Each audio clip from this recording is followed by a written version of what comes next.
joining us on our first episode of Series 2 of Conversations with Keith and Courtney. This series will cover breathing systems and ventilation, so both manual and IPPV techniques, so that does include using the ventilator, as well as blood pressure monitoring as well. So we're going to have a look at non-invasive measurements and also how we can measure the blood pressure invasively with our multi-parameter. However, in this week's episode, we're talking about non-rebreathing systems. So I think what we should do first, Keith, is perhaps kind of give an overview of what a breathing system, what its whole purpose really is, just to get started. Yeah, welcome back, everybody. It's good to be back. This is an interesting subject because I think it can be very, very complex, or it can be very, very simple, depending on how deep into it you want to go. And we want to keep it relatively simple here, but we're going to have to dip into some of the complex sort of gas analysis and gas movement to sort of understand it. But non-rebreathing systems, so what we're really talking about is your T-pieces, your Baines, your LACs, your mini LACs, possibly your McGills if people are still using McGills. Those systems that basically you breathe the gas in, when you breathe out, instead of it going around a circle and coming back to you, it just goes out, to scavenge. So that's a non-rebreathing system. So I'm sure people will be familiar with typical T-piece circuits and Baines. One thing maybe we can just start off with is how do you distinguish between them? Because they're not all the same. So, what's the difference between a T-piece? What's the difference between a T-piece and a Baine? Is there one? It's not a huge difference, to be fair. Difference between a Baine and a LAC or a McGill, big difference. And one of the big differences, a thing to consider first off, is where that reservoir bag is. It might mean or appear that that they are very, very similar, but they are not. So the position of the breathing bag in the circuit is very important. So something like a LAC, we've got that rebreathing bag in the fresh gas flow side, on the inspiratory side of the breathing circuit. And in something like a Baine, we've got that reservoir bag on the expiratory side. And the two perform very different functions. And they also have great implications for when we start to talk about things like IPPV, which we'll cover in another podcast. But they do have huge differences in how they behave as to what side of the circuit they're in. So let's just be clear then. The ones with the bag in the fresh gas flow, we're talking about the original McGill, we're talking about the LAC, and we're talking about the mini LAC. Bags on the expiratory side, we're talking about the T-piece, that's the Maples and E's, and we're talking about the Baines, the Maples and D's. And they have different behavior. The bag on the inspiratory side is used as part of the whole breathing circuit. The bag on the expiratory side really doesn't come into the breathing circuit. It's there to allow performance of IPPV. So there's a big distinction there, how they're being used. In fact, so you don't actually need a bag on a Baine or a T-piece. Theoretically, you still get the correct gas flow, but you wouldn't be able to ventilate. So that's why the bags are there. So yeah, just wanted to make that distinction to begin with. And then we need to think about what a non-rebreathing system does. What's the whole purpose of it? And there's some very fundamental requirements. You just want to get gas in and out of that patient to supply sufficient oxygen, get the anaesthetic agent in, get the anaesthetic agent out, get the CO2 out, and, as I just mentioned, providing a way of ventilating the animal. So non-rebreathing system is very different from a circle. Circles we're going to come onto in a slightly separate podcast, but sticking with the non-rebreathing systems, we're all using them every day, and we're all using them at a level where I guess people feel confident with them. And a lot of the purpose of this talk is to talk about not only being confident, but using them correctly. I mean, you have that familiar phrase. I never forget, I never remember the last part of it, but 2 and 2 and... It's the whole fresh gas flow thing that I always hear for people when they say 2 and 2, no matter who. And then I kind of made up a little witty end at the little comeback at the end to keep it going. But I think it was like 2 and 2, no matter who, is not a fresh gas flow that suits every patient, and it could be quite wasteful in the end. Absolutely, yeah. But there is a tendency for 2 and 2, no matter who, isn't there? Put a cat on a T-piece, put it on 2 litres per minute, put it on 2%, off you go. Yeah. Yeah. And we don't often get into problems. And I think that's why people go, well, it works. And you think, well, it does work, but also it could be wasteful. It has Yeah. environmental impacts, it has cost impacts, it has impacts to our patient with cool, high-flowing gases and everything. So I think, well, 2 and 2, no matter who, those patients wake up and without any, bad things that happen to them, it still has a huge lot of impacts that I think are really interesting to break down. Yeah, I like to kind of rephrase that and sort of say 2 and 2 just will not do. I think that's the way we've got to approach this, because it just isn't the way to approach anesthesia. You can't just do 2 and 2 for everything. And I think this is one of those things which is like a goal versus performance task, and I've been thinking about, how do we get this concept across to people? You've got this goal of getting to the end of an anaesthetic with your patient, nicely preserved, if you like. You've created no damage. You've got it nicely through the anaesthetic. And I think my analogy that I came up with is a night out drinking. Okay, so this is a night out drinking, and the goal of the night out drinking is to actually get home and be able to put the key in the door. Okay, if you can manage that, then you've successfully got to the end of the night of drinking without detriment to yourself. There's been some effect, but you can actually still manage that.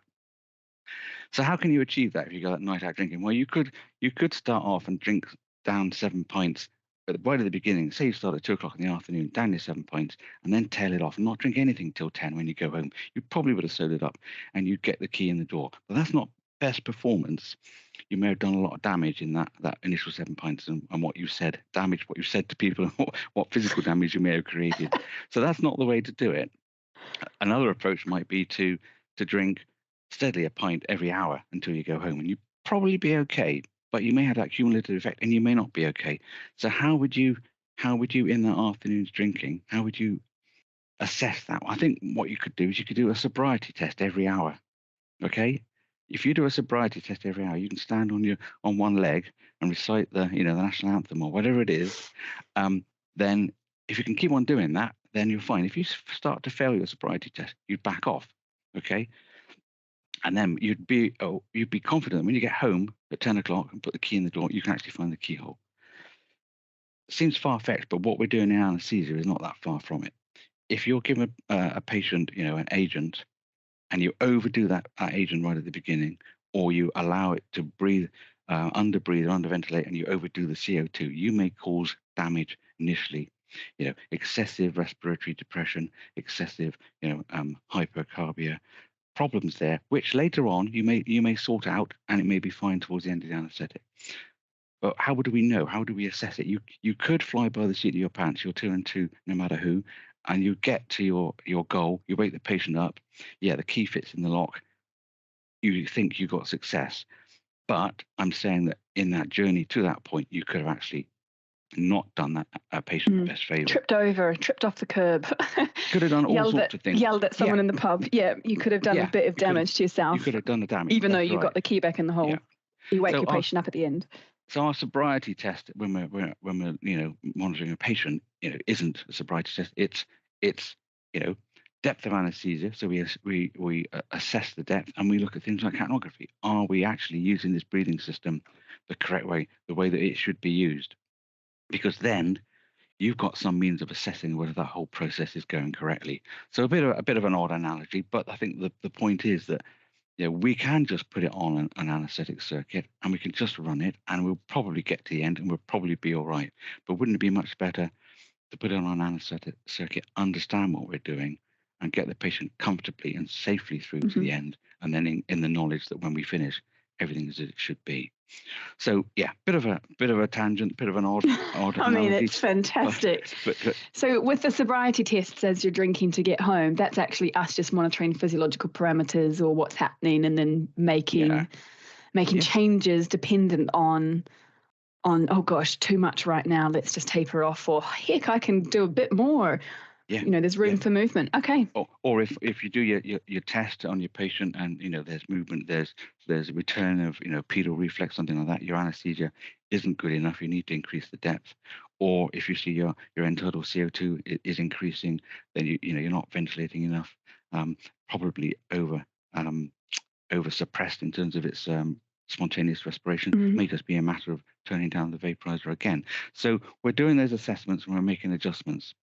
And I think that's the point. You can put it on 2 litres, 2%, and leave it alone. But that may not be best for a patient, because patients aren't all the same, are they? Some are young, some are aged, some are infirm, some have got hypovolemia, some are sick, some are septic. They're not all the same, and we can't treat them the same. So we've always got to assess the patient. So our non-rebreathing system. So let's start with the T-piece, okay? I think maybe everybody uses a T-piece, and there are some really good reasons for using a T-piece. So the best reason, I think, is there's very, very little effort to breathe in a T-piece. The animal breathes in, there's no valves, everything's controlled by fresh gas flow. So when the animal breathes out, there's no real resistance. So the animal finds it easy to breathe on a T-piece circuit. And maybe we just need to think a little bit about how a T-piece circuit works. Yeah. Is this something you're familiar with, Courtney? Is this something you want to sort of discuss or tell the listeners? From a user point of view, they are everywhere in clinic, though, aren't they? Regardless of where I've worked in whatever country, they're everywhere, these T-pieces. Yeah. And I think because we just think, right, low resistance system, we plug it in, fresh gas gets to our patient, and it comes straight out. There's no CO2 absorber involved, just in and out, and there's low drag on it. So that's why we can use it with our smaller patients, is you can connect it to a bunny ET tube or a little kitten ET tube, and it's not going to pull and drag really heavily because it's nice, light, narrow tubing. I'm most familiar with, because there are 3 different T-piece systems, I'm most familiar with using the system as a pediatric T-piece. So that's the one with the APL valve and the reservoir bag. Then we have the AIRS T-piece, which is just the literally gas in, gas out. There's no scavenging valve, there's no APL, there's no bag involved. And then we have our Jackson-Rees modification, which is where we have nice gas in. And then on the expiratory limb, on the way out, just like you have with your pediatric, there's a reservoir bag, but instead of an APL valve where the gas goes out to scavenge on our pediatric system, it is instead scavenged at the tail end of the reservoir bag. So between those 3 systems, with the T-piece, which can be a little bit confusing, I'm most familiar with using the pediatric T-piece, so the one with the APL valve and the bag, which I think is probably common for most practices out there. We haven't actually just pointed out that bag in that system is closed, actually, and you've got an APL valve above it. You've actually pretty much got a bane there, haven't you? Really, it's behaving almost like a bane. It's not a coaxial system. It's got a separate in and out, but its functional behavior is almost like a bane there. Your standard Jackson-Rees has got that bag which is open ended. Yeah, exactly. And then goes straight out. Yeah. Yeah.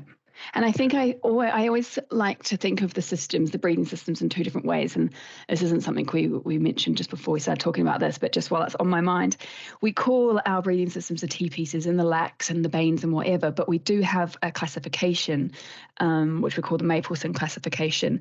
And actually, the higher up the alphabet your breathing system is classified. So, for example, A, which is your LAC system, it's kind of the more economical that system is, depending once again on reservoir bags, which I think we'll talk about a little bit more. But when we go down to our T-piece systems, because we've got 3 different T-pieces with 3 different setups, some have got APL valves, some don't have a valve or a bag, and then the other one does have only a bag. We actually have a D, E, and an F system. So I think once we can understand everything, if you think about the nice in and straight out of the patient, so that's our just plain AIRS T-piece, there's no resistance in that. There's just nothing. It's just in and out, isn't it? Absolutely, yeah. And then we go and look at the Jackson-Rees, and then we have a reservoir bag, but no APL valve, which does have a little bit of resistance to expire past to get it out into the scavenge, but we don't have that. And that one, yeah, and then the T-piece, the pediatric T-piece, we do have that valve. And I think commonly we think there's no valves at all in a T-piece system, but actually there is in the pediatric, which is our most common one. So there actually is this tiny bit of resistance in the T piece, the pediatric T piece. Yeah, because I say it really is a different manifestation of the Baines system. I think what's interesting, maybe we should start to look at is how the TP system functions. So if you put an animal on a TP system, when it breathes in, there is no bag anywhere. So all that fresh gas has got to come from the tubing. Yeah. And really, it's got to come from the fresh gas flow side of the tubing, because you want the animal to take in an amount of gas which is full of fresh gas.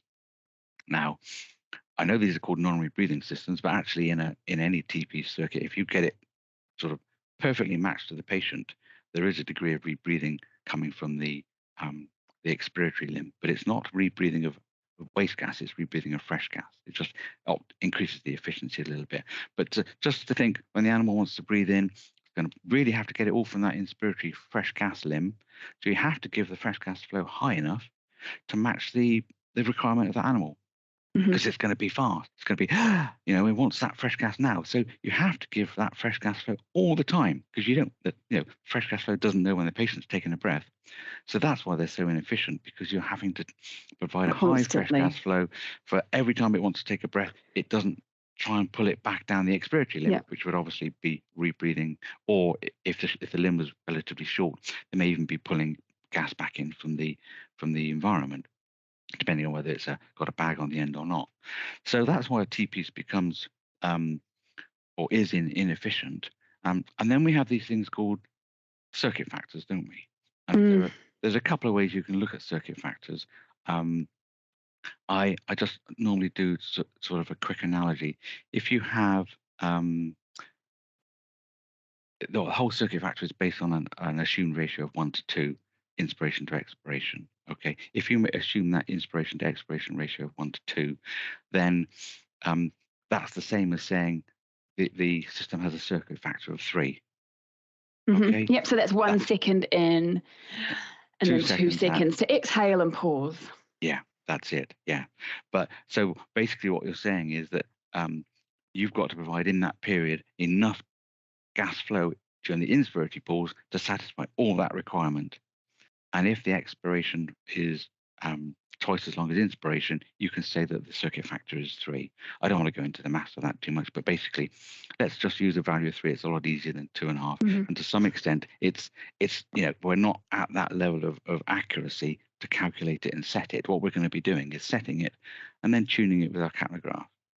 But the concept is you have to have a high fresh gas flow, and the fresh gas flow must match the minute volume of the patient. And this is where I think we see some deviation between what people do and what people should do. So the minute volume of a cat, shall we say, 5 kilo cat, and let's take a 50 ml tidal volume and breathing at 20 breaths per minute, say, so that makes the sums easy. So that's 50 ml times 20. So basically, you've got 1 liter minute volume. We're going to set our fresh gas flow to 2.5, 3 times that. So we're going to set it to 2.5 to 3 liters. Don't worry too much about the numbers. I'm just doing this as an example. So that's our 5 kilo cat. So what you could do then is say, I've got a 5 kilo rabbit today. 5 kilo rabbit, got to be the same as a 5 kilo cat. Let's put it on 2.5 to 3 liters. But the problem there is that your rabbit breathes possibly twice as fast as your cat, 40 breaths a minute instead of 20. So now we've got a minute volume that's twice what it is in a cat. It's slightly less because tidal volume of a rabbit is possibly slightly less per kilo than a cat. But the essence is that if you use the TP system and base it on weight, and 2 liters or 2.5 is fine for your 5 kilo cat, it will not be okay for your 5 kilo rabbit, because the minute volume of a rabbit will be, shall we say, 40 mils for a 5 kilo rabbit and 40 breaths per minute. So we've now got 1.6 liters, which times 2.5 is 4 liters, and times 3 is 4.8 liters. We should be putting our fresh gas flow way up for our rabbits, and that's why if you use a capnograph on a rabbit that's on 2 liters a minute, you'll see a significant amount of rebreathing. And what happens is, because the animal takes a breath, some of it comes from the fresh gas flow, but there isn't enough. It wants a lot more breath during that inspiratory period. So it pulls it back from the expiratory limb, which is just puffed in, all its CO2 into. So you get rebreathing going on there. And unless you've got a capnograph, you won't see that. And those are the cases where, it looks okay. The animal wakes up at the end, but it's been hypercapnic all the way through because it's had this rebreathing. And this trap of people fall into of just saying it's 5 kilos, 2 liters is going to be okay. Doesn't work. You have to start thinking about minute volumes. And obviously, every time I talk about rebreathing systems, I talk about ventilation, I'm always talking about minute volumes because I think they're really important. And it simply is that product of tidal volume and respiratory rate. And the tidal volume is based on weight. That doesn't change very much, but it's that respiratory rate that changes a lot between a rabbit and a cat, and also with reptiles, things, the respiratory rate is very different in a reptile as well, but maybe of a similar weight. So that was one of the first things I kind of wanted to talk about with T pieces. So we must set our flow rate accordingly. And I think I think we were talking previously. There are some figures in the BSAVA manual that suggest something like 200 mils per kilo. Is that correct? Yeah, there's a lot of calculations that I think a lot of nurses will be quite familiar with seeing, and even if it's like tidal volumes being 10 to 15 or 10 to 20 mils per kilogram. We also have floating around in a few different textbooks, we've got minute volume calculations. And I think the aim of these minute volume calculations being about 190 to 210 mils per kg per minute, so 200 mils per kg per minute as an average. The aim of the innocence and of that calculation is that it doesn't matter if you have a tachypnic or stressed patient prior to anesthesia, because obviously when we are making our fresh gas flow calculations in preparation for anesthesia, we take the patient's weight, we times that by 10 to 15 to get their tidal volume, and then we stand in front of their kennel with the barking dogs around. They haven't had breakfast, they've had a car ride, they're suddenly in the vet clinic, they're a little bit stressed in their kennels, and their respiration rate is now 40 or 50. That's not their respiration rate truly, and when they're at home. So then when we base our fresh gas flow calculations off that really stressed patient, we get these very high looking fresh gas flows. So I think the innocence and the short-sightedness of this calculation of 200 kilograms per 200 mils per kilogram per minute is just to eradicate this erratic looking respiratory rate. Yep. But actually it doesn't do our very small or very large patients any favors. Mm-hmm. No, that's right. But I think you're absolutely right. When you're looking at calculating minute volumes and predicting what your gas flow is going to be, you shouldn't take it on what you measure. You should take it on what is typical for that patient.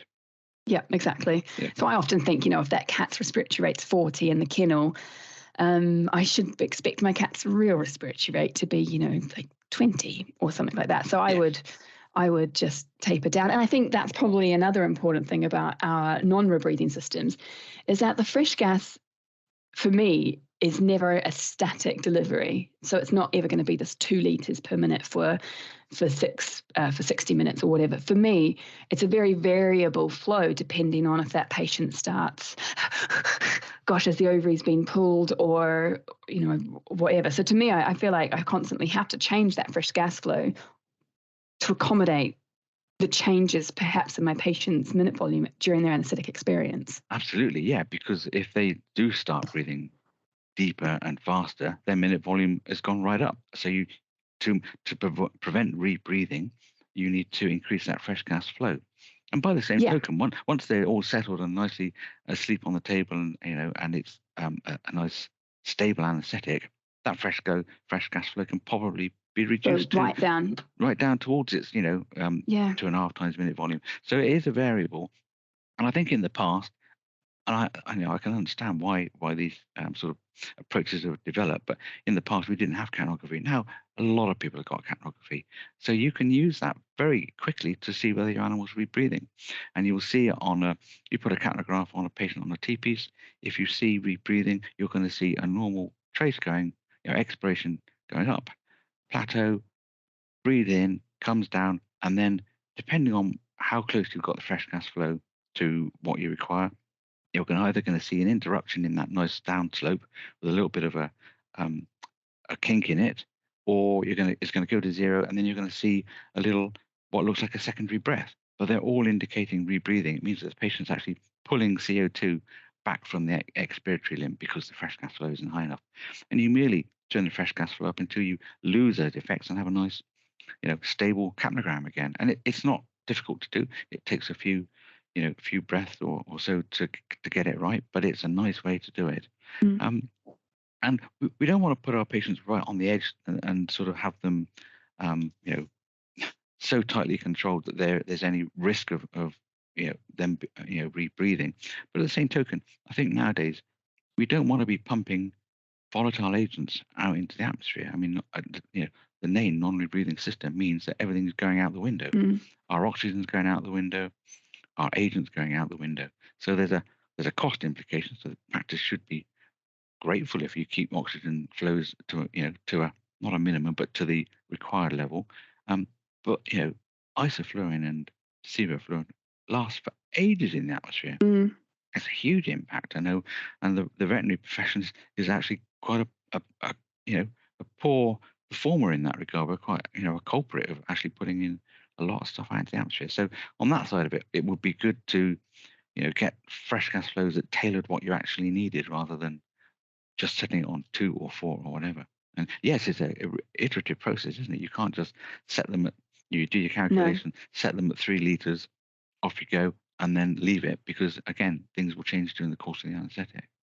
Yeah, like you said at the beginning, we think that that's such a simple system, like the whole concept of just putting a breathing system on, easy peasy, but actually once you start to break it down, they're super complex sometimes pieces of equipment with lots of different impacts. Like you just mentioned, there's a cost implication with high fresh gas flows. You use more volatile agent, you use more oxygen, and then you've got the atmospheric side as well. So we can increase pollution just with all of this anaesthetic gas that's completely wasted going through the vaporizer that our patient doesn't need, going straight out into the atmosphere. And then I think even some of the patient implications of having fresh gas flow rates are too high is that really cold gas. It's like running into the wind constantly as well, isn't it, with your mouth open? But that cold, fresh gas constantly being delivered and cooling down the respiratory passages the whole time. There's loads of implications. So I'm a big fan of scrapping a lot of calculations when it comes to the textbook type. Okay, now take this and times it by 3, because I've definitely run a 5 kilogram cat on, an oxygen flow that is about 1.2 liters per minute, and this was not that long ago, because I had capnography.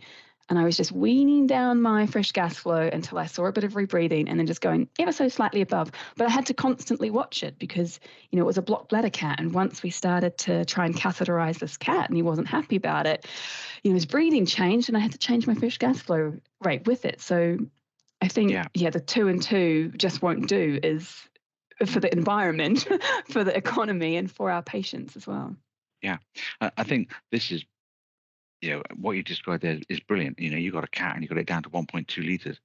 And the reason you can do that is because that particular patient had a relatively long expiratory period. Yes, he did. He had a tidal respiratory rate of about 10, I think. Yeah. So what's happening is the inspiration period is about 0.8 seconds or whatever. The expiration is 0.81 seconds. And then there's a pause. And what happens in the pause is that fresh gas flow pushes the CO2 down the expiratory limb, so that when it wants that next breath, it's so far down that limb it can't pull it back. So it pulls all fresh gas back down from the expiratory limb and fresh gas from the fresh gas flow and gets all its requirement from those 2 sources. But because there's been sufficient time for the fresh gas to push gas, the old CO2 gas, way down the limb, it doesn't actually manage to rebreathe it. So you're and that's the problem when you're talking about respiratory rates. It's how long is that expiratory pause? How long does that fresh gas flow get to push it out the way so it can't rebreathe it? And that's lost in a respiratory rate calculation because if expiration is long, and then a short sort of pause, then you don't see that so much. But if the IE ratio gets longer and longer, then it just gets better and better and better. So you can turn your flow rate right down. Right So down.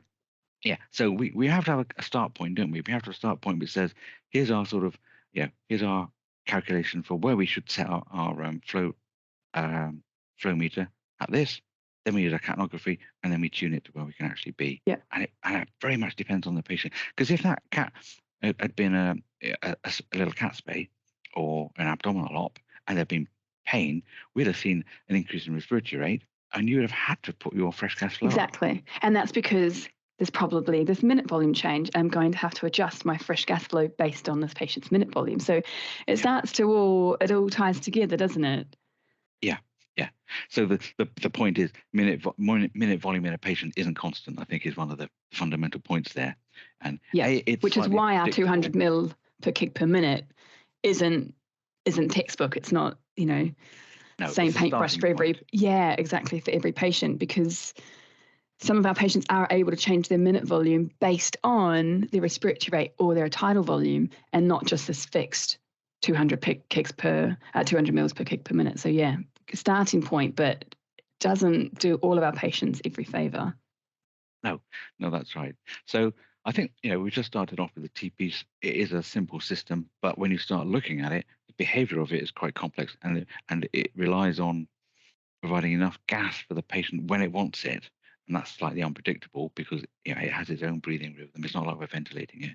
So when it wants it, it has to have it, and that will vary. And as that varies, we have to set the fresh gas flow rates to actually accommodate that. Okay, so that's the TP. So I think we kind of got an idea about how that would work. And then maybe if we go move from the TPs, we move to the Bane. Yeah, because I always used to put a rhyme into my head when I was trying to learn all of these breathing systems, and I always my rhyme was TPs and Bane are almost the same. Yes, they are, aren't they? Yeah. Because all we've done with the Bane is we've taken that exit port, that limb, and we've put a bag on the end, which is closed, so it will actually open and fill up and empty. And then we put a little valve, what we call an APL valve, on the end, so that the valve will open when there's a degree of pressure, very light pressure, open and let the gas out. So it's like a big pediatric T-piece then. Yeah, it's exactly the same configuration. If you were to draw it schematically, it would look the same.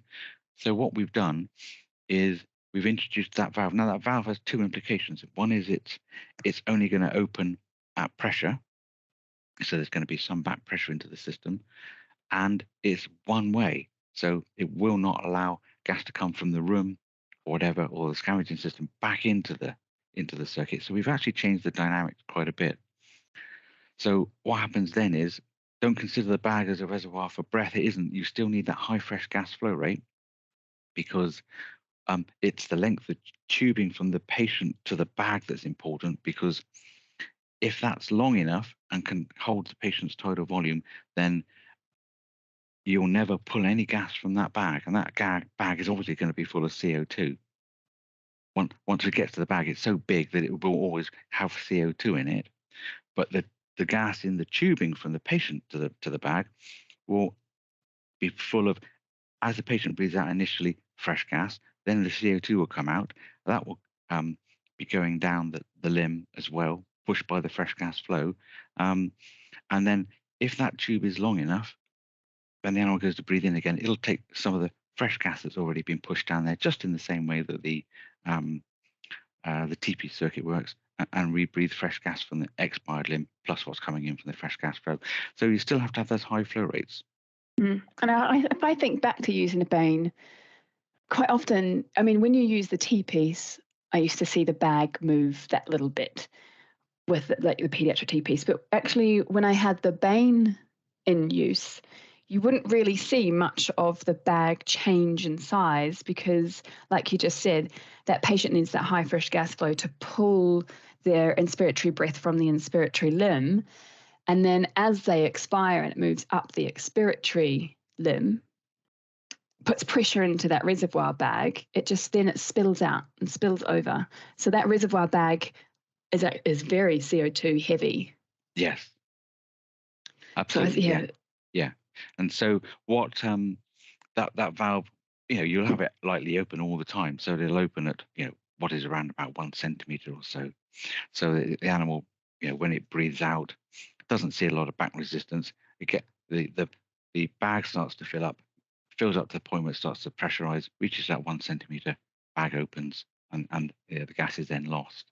So it's an improved system slightly, but it does give you the option, the very easy option to ventilate, because you can just close that valve and then squeeze, and then you can then obviously force gas back up their expiratory limb. Hopefully that's full of fresh gas, and then puts fresh gas back into the patient. Okay, so it's more efficient than we're talking about maybe in a little while about trying to ventilate from a lac or a McGill. That's a different situation. But that's what that bag is there for, is to allow ventilation, not to form really part of the rebreathing system of the non-rebreathing setup. Yeah, does that make sense? I hope. Yeah. So what I'm trying to say, we keep thinking it's non-rebreathing, don't we? We always go, it's non-rebreathing, it's non-rebreathing, it's non-rebreathing. Yeah. But some of these systems actually do have this little bit of rebreathing of dead space and unused gases. So gas has been pushed down that expiratory limb by fresh gas. Is all fresh gas, and we can use a bit of that when the animal breathes in. Take some from the fresh gas and some pulling fresh gas back from that expiratory limb.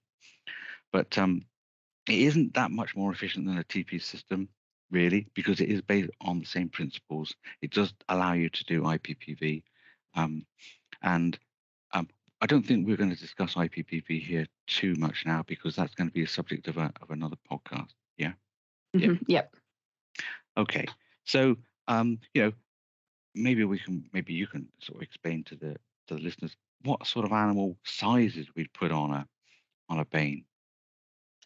Well, this is my favourite one. I think I like to shock people with a little bit. And if we think about Bane and T-piece, my rhyme being Bane and T-piece are almost the same, is we are always thinking our TP systems are for patients that have kind of less than 10 to 12 kilograms. And we've just got some very narrow tubing and little reservoir bags for that. But when we look at our Bane system, it is coaxial. So we've got, the inner tube is our inspiratory tube, and the outer tube is our expiratory tube that leads onto our large, usually 2-litre reservoir bag. But actually, you can have a Bane on anything from cats, small dogs, all the way up to really big dogs. And I think that's where people go, oh my gosh, I've only learned that you should use a Bane from 10 kilograms to 25 kilograms, or even up to 20 kilograms. And of course, it's way more economical to not use a Bane once you go past 20, 25, 30 kilograms, because that fresh gas flow rate has to be so high. So we'd like to encourage you to be using the circle system. But in some instances where perhaps you're not in a particular room for that long, and I did have a 30 or 40 kilogram dog, I really would not be dragging out my circle system, piping that all together. Say I've been in theatre and we've done a fracture repair. Then we're going to go to post-op x-rays before we move to the prep room, where we're going to do a bandage and keep that fracture nice and supported so it can heal. But in that really brief period of being in the x-ray room for post-op radiographs, I'm really not going to set up the circle system, and we'll talk about circle flow rates in the next episode, because the initial 10 to 15 minutes of a circle's fresh gas flow does need to be really high, and that's just to get the room air out, to get all of the nice 100% oxygen in, to get the volatile agent in. But that is also to the detriment of drying out some granules as well. We're putting this really high fresh gas flow rate through our carbon dioxide absorbing granules. So I don't really see much of a benefit if we're only in those rooms for like 10 or 15 minutes to be popping the circle on. Personally, I'd love to hear your comments on that one, Keith, personally, because next time if I'm straight out of x-ray, maybe it's a cat that's going straight in to have a look at the O-tube placement location. And it's a lot of systems changing. So actually, if we do just appreciate, you can use a Bane from cat and small dog all the way up to really large dog for some particular areas of your hospital where it's not, or practice where it's not seen or worthwhile to drag out your circle and dry things out and have this high fresh gas flow rate anyway. Almost from and I hate to say this because it doesn't reflect me specifically, but from a laziness perspective, I'm thinking, well, the Bane's going to do it all. The only consideration I think we need to think about when we are using the Bane in really large animals is actually the inspiratory tube, which is in the middle, which is usually that blue or that green tube in our bane. It is quite narrow. So actually, when we do get a bigger dog on it, talking kind of like 50 or 60 kilograms, when they take that big, powerful breath to go in, and sometimes there's just not enough volume in that little wee narrow straw-like structure for them.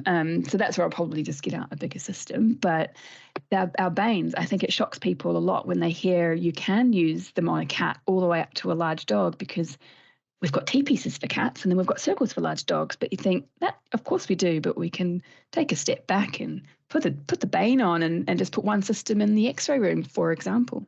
Yeah, and I think the big, maybe there's something just to consider the difference. What is the difference between a bane and a standard T-piece? That valve has an effect, so there's going to be a little bit of expiratory resistance to breathing, because it's got to raise it a centimetre or so, and then the valve will open. So there'll always be that little bit of PEEP generated. Not a big deal at all. It's just going to get more and more significant as the patient gets smaller. And so if the patient is 2-3 kilos, that 1 centimetre may cause a little bit of PEEP. Now sometimes that can be good, but sometimes it can't, because what PEEP will also do is reduce the effective tidal volume of that patient, because it can't breathe out fully because of that little bit of resistance. And that may have an effect on its ability to maintain its own minute volume. So as they get smaller, then that becomes more of a consideration. So yeah, when they get very small, bane probably not the best thing for them. T-piece without that valve, there's no resistance. You're not going to see auto PEEP being generated. But as you say, as you get bigger, then onwards, 5 kilo upwards, or so, yeah, it's a really nice system, but it does still require those relatively high fresh gas flow rates. Yeah, and then when they're too big, so I mean, if they're too small, I personally, I never used to put a kitten or something small on a bane for the exact reasons you've just said, because there is that little bit of resistance they need to, that tiny little, perhaps 1 centimetre of water resistance to overcome, which might just be a bit too much for them. But if it was an adult cat, I would be quite comfortable. And then, all the way up to a good Labrador size. And then we were getting too big then for what would be like for them sucking through a little straw. That's right. And your fresh gas flow rate, for a Labrador, what would your fresh gas flow rate be? I used to get away with about, 4-5 litres. And then, depending, once again, it just depended because it was so variable. Did they have did the Jack Russell have a fractured pelvis, and it was really, the fresh gas flow rate had to be really high whilst we did the epidural, and once we did, or maybe not with epidural and fractured pelvis, but, once we provided the epidural to this patient that was sore, then their minute volume reduced because their respiratory rate reduced, and then we could lower that flow. Yeah, but I never really found I had to put banes on as high as what your fresh gas flow rates calculate. I don't really think I had to put them above like 8 to 10 litres or anything, but about 4 to 6. Yeah, and it's from the how it's designed, what actually is happening there is the animal breathes out, the fresh gas flow pushes it down the expiratory limb during the expiratory pause period, and it's sufficient to fill that limb with fresh gas. So when the animal breathes in, it gets some from fresh gas, but it also gets the whole expiratory limb is a reservoir of fresh gas, and it pours that in. It actually becomes quite efficient. So that's how you manage to get a bigger animal on the bane system.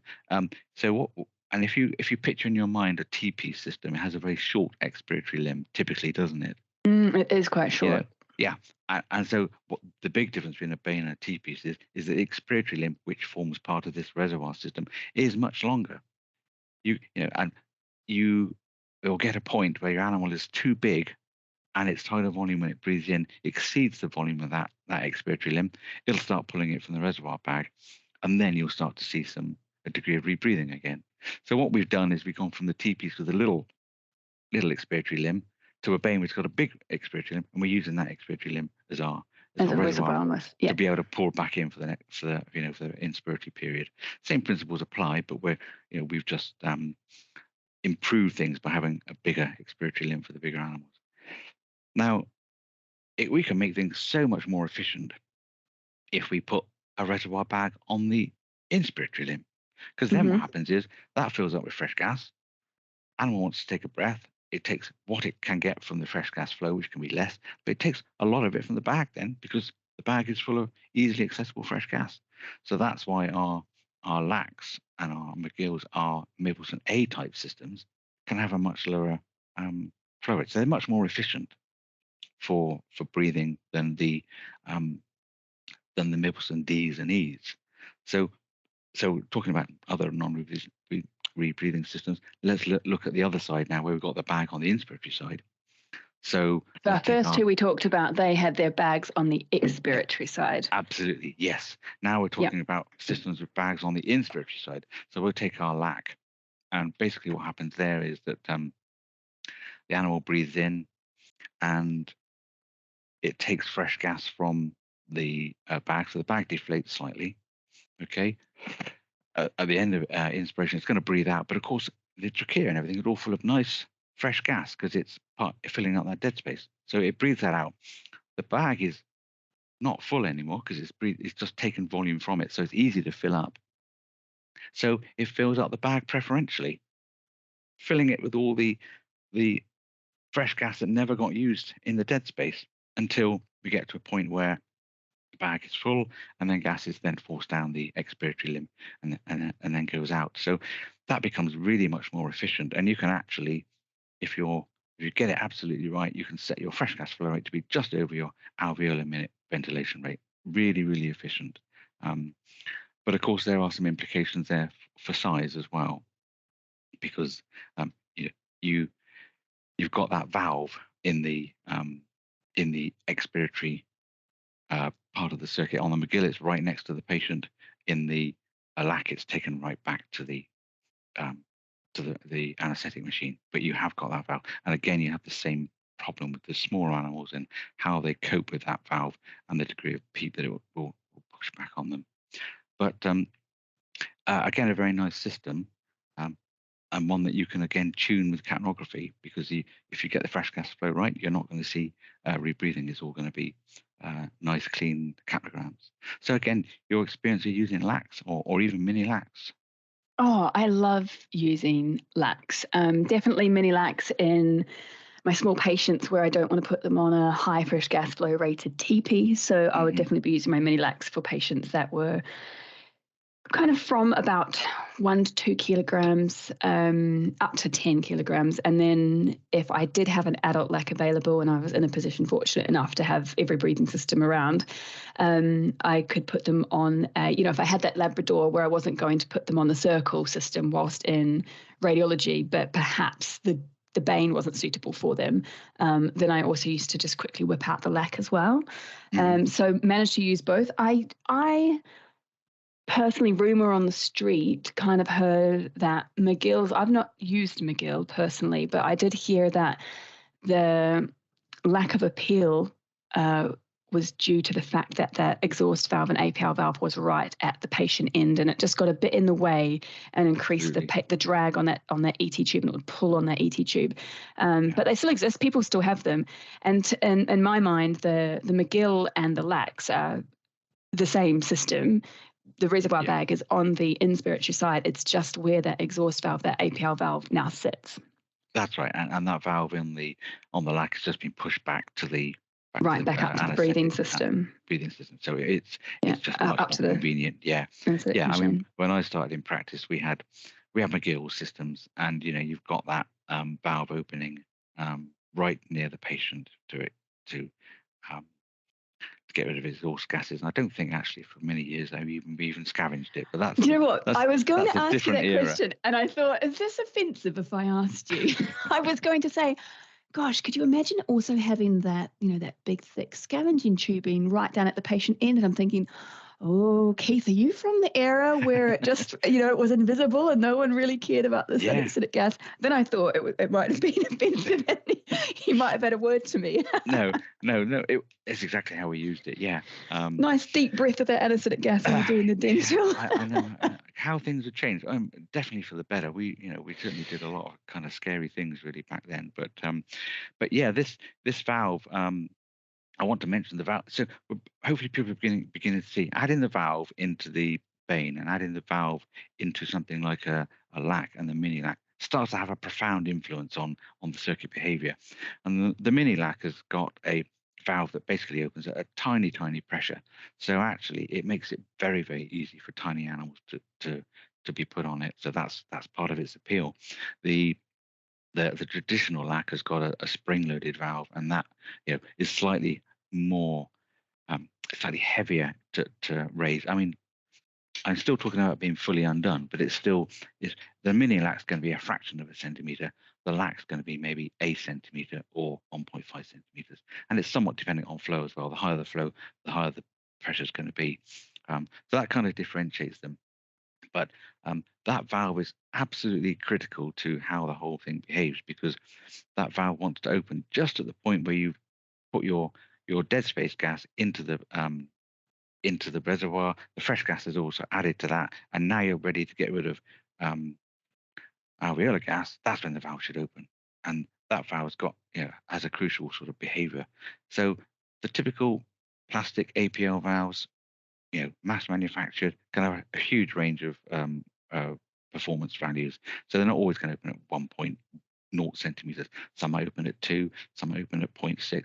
You just can't predict it, which is what I'm leading into is we all are familiar now with Humphrey ADE, and what that system has done is taken the performance of those inferior plastic valves, created a very nicely machined precision expiratory valve. And then that means that you can absolutely rely on it opening at 0.8 or 1.1 or whatever the set pressure is. So that's why they work so efficiently, because you can rely on that pressure. And because you can rely on that pressure, you know that if you get your fresh gas flow right, then they're absolutely going to behave as you intended, and you're really going to match them to alveolar ventilation. So those valves become important. If we go to disposable systems, they're not so good, where they're not as efficient. We can't even hope to be as efficient. So again, we'd be monitoring capnography in our veins and our lacs. But if you've got something like an ADE, then as long as it's performing properly, you can be much more assured that it's going to behave as physics would dictate, and you're going to have an animal that doesn't rebreathe and hasn't got an effort to breathe out. So I think it's a very good system. I don't know whether you've used ADEs where you've been, Courtney. I have used ADEs before, yes. Usually only with the CO2 absorber on them, so that doesn't change much about the system. But no, I have used ADEs before. Yeah, and it is a very nice system. I think there's a little bit of mystique and mystery around them, as to, why they work the way they work and how people can get such low flow rates. And I think there's an apprehension in using them initially, because you really do need to use them in capnography to convince yourself and everybody that's around that they are actually working as intended. But they do work as intended, but you do need capnography there to have that reassurance. And then yes, they're great. You are reducing oxygen flow rates, you are reducing agent use, and you're certainly reducing agent environmental contamination. So I just wanted to talk a little about those the ADE circuit, because it is what it is really. It's a precision engineering version of your lac circuit, and because it's precision engineered, it just behaves in that very predictable way. Okay, so I think we covered the concept of non-rebreathing circuits, the importance of the valve, and if you're going to use something that's disposable, how you have to almost slightly over-egg it to allow for those variations. And by over-egging it, I mean your fresh gas flow has to maybe be higher than it theoretically could be, but it can still be much better than necessarily your 2 or your 3 that you always set it on. And what we really don't want to get into a situation where we've seen these vaporizers. Some have been taped up to be fixed at a 4 liters per minute, and or 10 or 5 liters or whatever, or always be the nurse is told always put it on 2 liters a minute.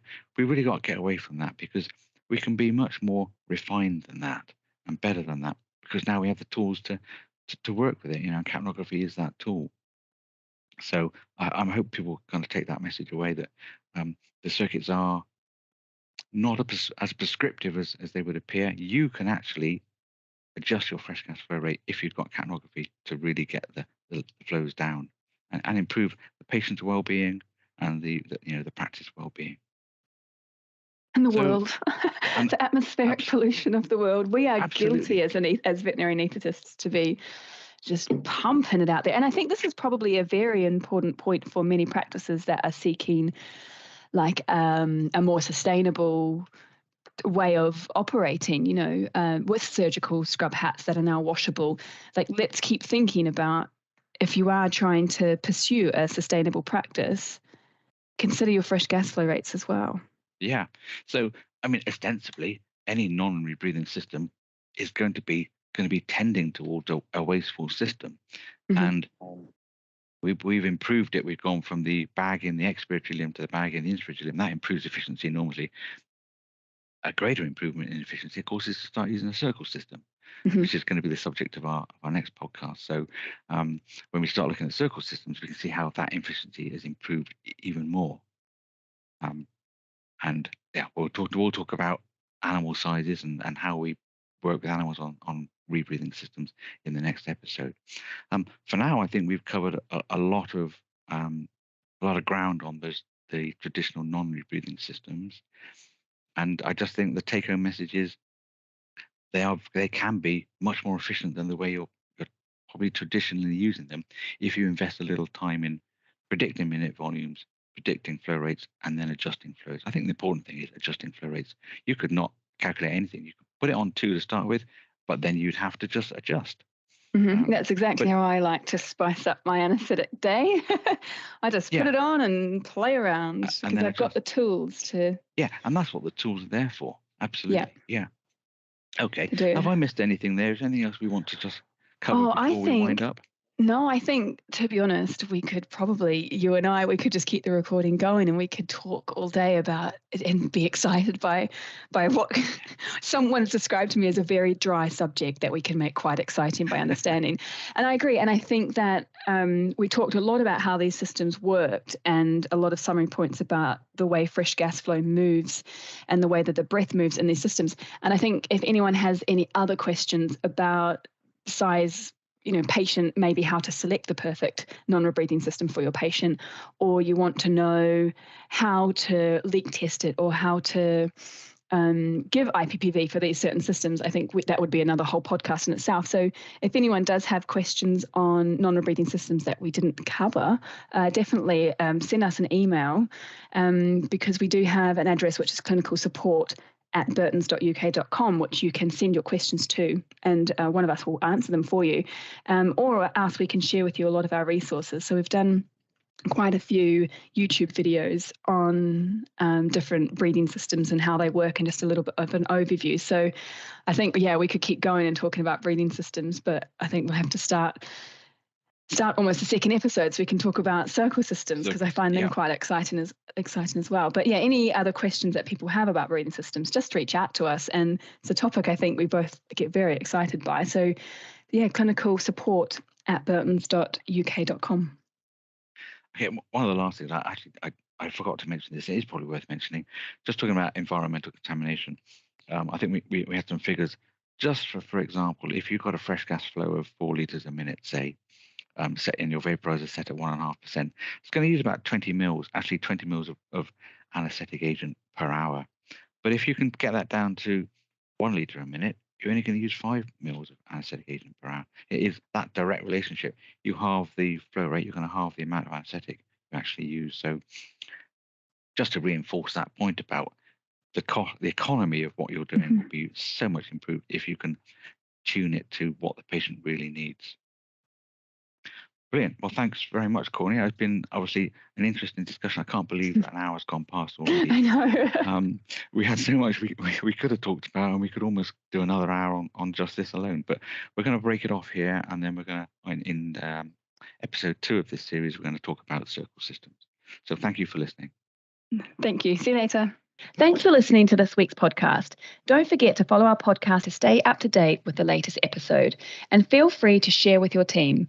If you have any questions or feedback for us, or simply want to know more about what you've just heard, please send us an email to clinicalsupport@burtons.uk.com. Catch you next time.